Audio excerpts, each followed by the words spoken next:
ମୁଁ ତ କେବଳ ଜଣେ ଗୃହିଣୀ। ସକାଳୁ ଉଠିଲେ ସଂସାର ଜଞ୍ଜାଳ। ମୋ ଦିନ ଆଜି କ'ଣ ରୋଷେଇ ହେବ, ପିଲାମାନେ କେମିତି ଅଛନ୍ତି, ବନ୍ଧୁ ଘରକୁ ପଚାରିବା, ଏହି ଚିନ୍ତା ଭିତରେ କଟିଯାଏ।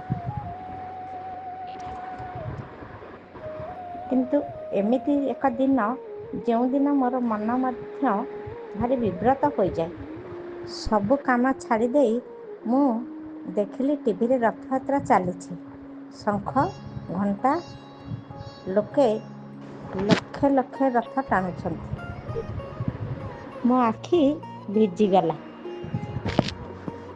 ମୁଁ ଚିନ୍ତା କଲି, ମୁଁ ସିନା ପୁରୀ ଯାଇପାରିନି, କିନ୍ତୁ ଗୁଣ୍ଡିଚା ଘର ଦେଖିପାରିନି। କିନ୍ତୁ ଅଦୃଶ୍ୟ ରୂପରେ ଆମ କାଳିଆ ଆମ ସମସ୍ତଙ୍କ ଘରକୁ ଆସିଛନ୍ତି। ମୋ ମା ବହୁତ ପୁରୁଣା କଥା କହୁଥିଲା। ଯେଉଁ ଘରେ ଭକ୍ତି ଅଛି ସେଠିକୁ ଠାକୁର ଚାଲି ଆସନ୍ତି। ମୁଁ ଆଜି ରଥ ଟାଣିନି କି ସେ ଭିଡ଼ରେ ଭକ୍ତିର ଅନୁଭବ କରିନି। ମୁଁ କେବଳ ଏକ ଗୃହିଣୀ। କିନ୍ତୁ ମୁଁ ଜାଣିଛି ମୋ ଜଗନ୍ନାଥ ଆଜି ଆମ ଘରକୁ ବି ଆସିଛନ୍ତି। ଆପଣ ସମସ୍ତଙ୍କ ଘରକୁ ବି ଯାଇଛନ୍ତି। ତାଙ୍କର ସେ ଚକା ଆଖିରେ ଆମର ମନର ଭକ୍ତିକୁ ସେ ଦେଖିଛନ୍ତି।